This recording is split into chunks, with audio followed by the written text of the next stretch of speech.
Meron mo ba sa'yo mag-inang private?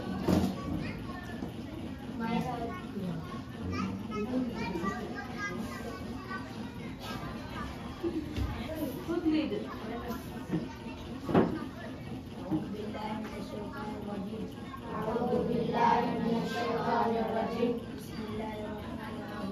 Bismillahirrahmanirrahim. Alhamdulillahirrahmanirrahim. Ar-Rahmanir-Rahim. Malik yawmiddin. Iyyaka na'budu wa iyyaka nasta'in. Ihdinas siratal mustaqim. Siratal ladzina an'amta 'alaihim ghairil maghdubi 'alaihim waladdallin. Amin.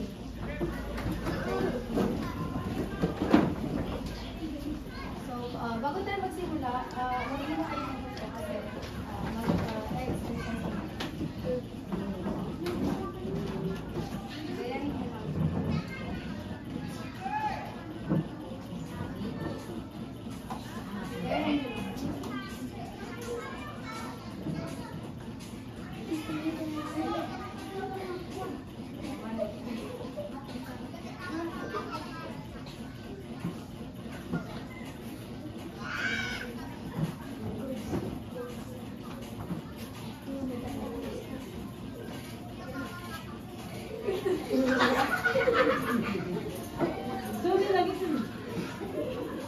Gayahin mo lang.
Pwede bang basahin po natin yung mga rules sa klase na to? Number 1 is Makinig sa guro.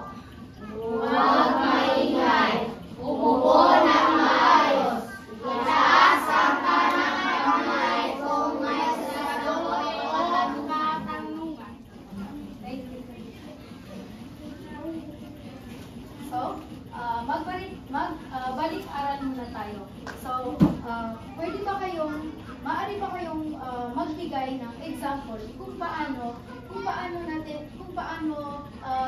nagiging maunlad yung isang bansa? Okay, so yung pinaka simple lang na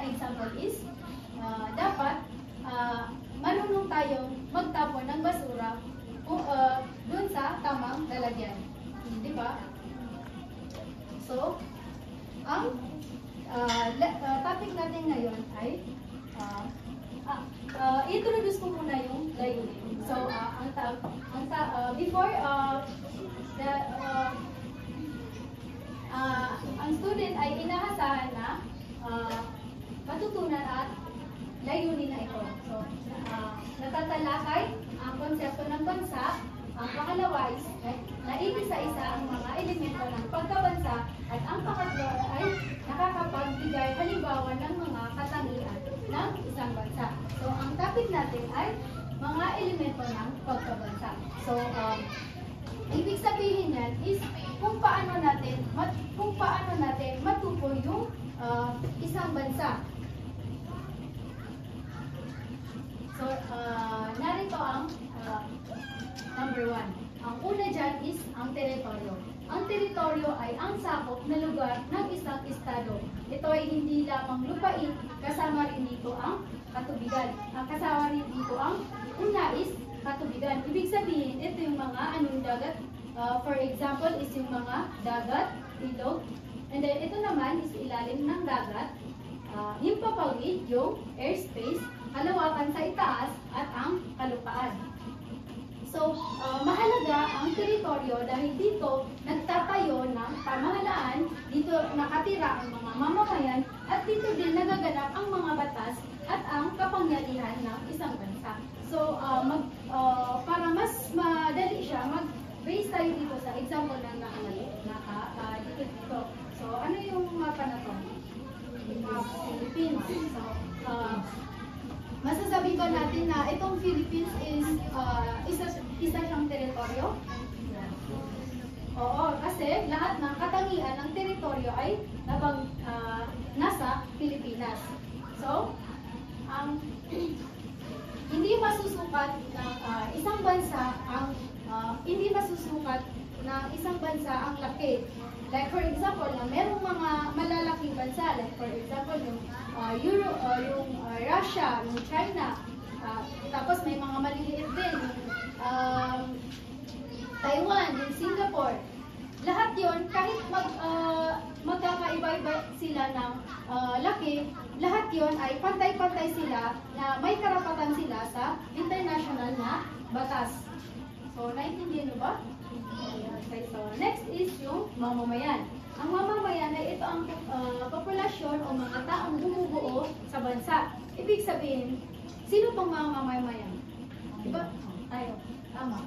So, tayo ang bumubuo sa lipunan, gumaganap ng mga tungkulin. Ibig sabihin tayo mga sumusunod sa batas na pinapatupad ng mga leader natin. At tayo din ang nagbibigay lakas sa ekonomiya at tungkulin din natin na ipagtanggol ang ating bansa sa panahon ng panganib.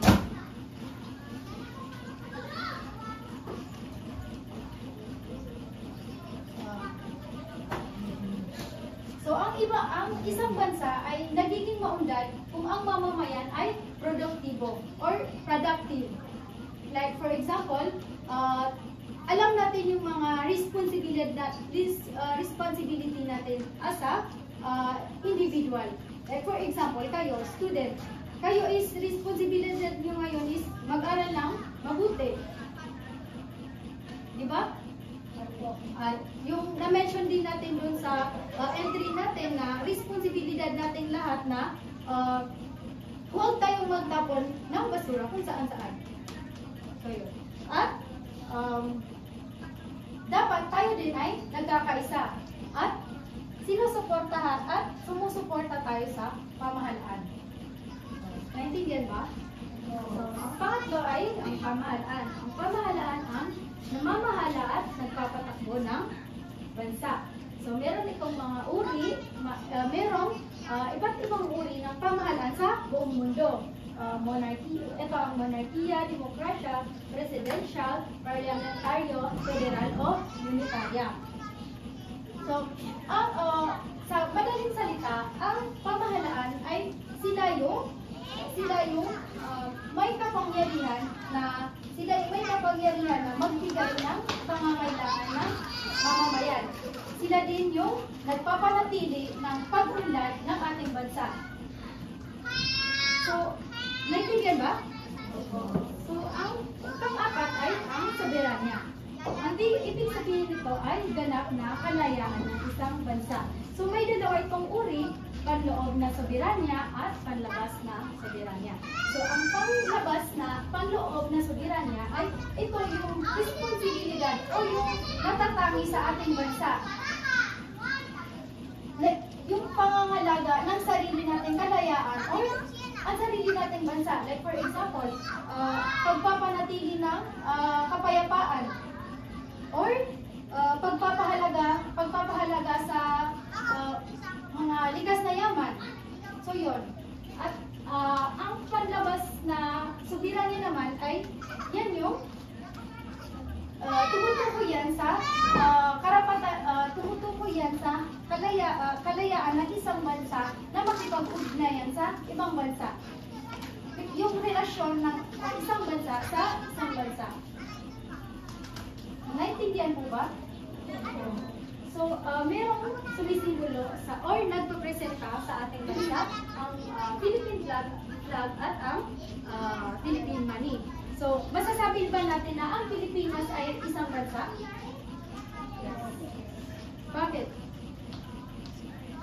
Kasi lahat ng katangian na to, lahat itong apat na elemento na to is nasa Pilipinas, nasa ating bansa. Kasi kung may isa dyan na wala sa isang bansa, is hindi yun matatawag na bansa. Nagets po ba? So,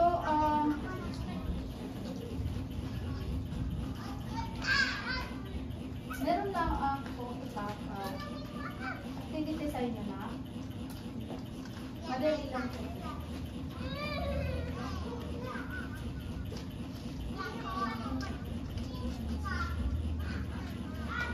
So, ilagay nyo lang dito yung bansa, tapos ilagay nyo dito yung hindi bansa. Okay lang po ba? Sino yung sasabi?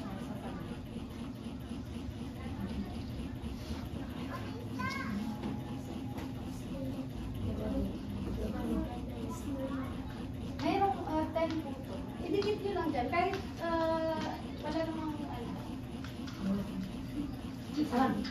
Sige. Sige, bumulot ka na lang. Ilagay,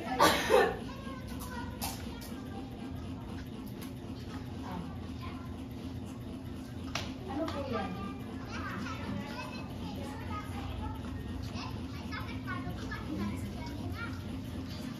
Sino pa? Sino pa po? Nang sasagot. Sige, ikaw na lang.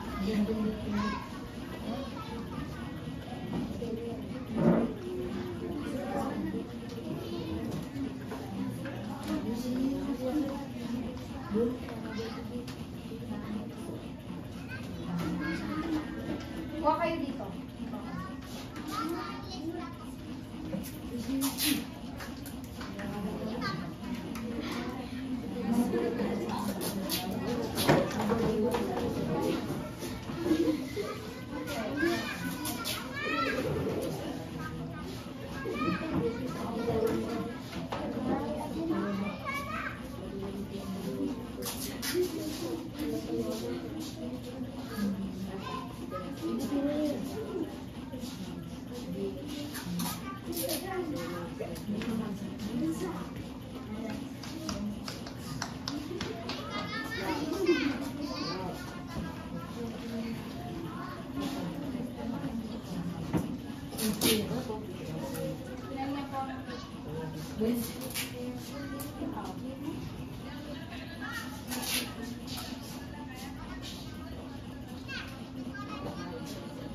Masarap.